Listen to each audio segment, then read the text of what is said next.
Hello mga bata! Handa na ba kayo sa bago nating pag-aaralan? Halina't magsimula na tayo!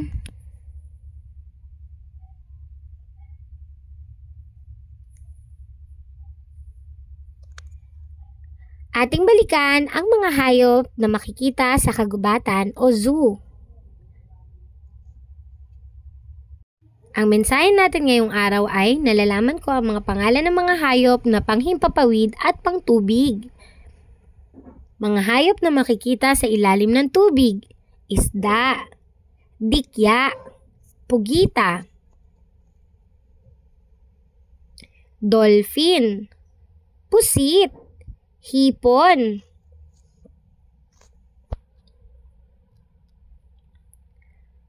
mga hayop sa himpapawid: ibon, kalapati, agila,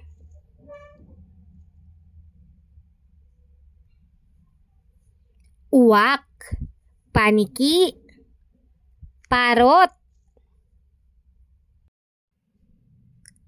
paru-paro, bubuyog, tutubi, lamok at langaw. Ito naman ang mga insekto.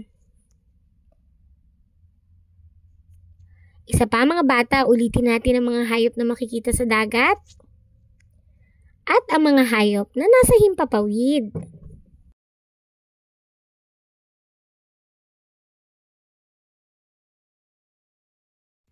Ngayon, oras na para sa gawain. Gupitin ang mga hayop at ilagay kung ito ay para sa tubig o himpapawid. Pagkilala sa mga letra. Ating balikan ang mga pantig na ito, mga bata. Sa tulong ng inyong mga guro, basahin ang mga pantig na to. Magaling! Ngayon, handa ka na. Halina't bumasa ng mga pantig. Wala, wala. Walo, walo. Wika, wika. Awa, awa. Kawali, kawali. Kawawa. Walo ang aso. Dalawa ang kawali. Ang hita ay mahaba. Kawawa ang aso. Oras na para sa gawain. Isulat kung ano ang mga nasa larawan.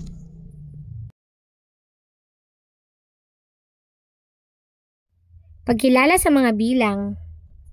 Pagbabawas o minus. Gamit ang inyong mga daliri, halina't sagutan ito mga bata. Kayang-kaya niyo to.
Ngayon, oras na para sa gawain. Sagutan ang mga sumusunod. At para naman sa ating wrap-up time, mga bata, ngayong araw na to, tinalakay natin ang mga pangalan ng hayop sa ilalim ng tubig at ang mga hayop sa himpapawid.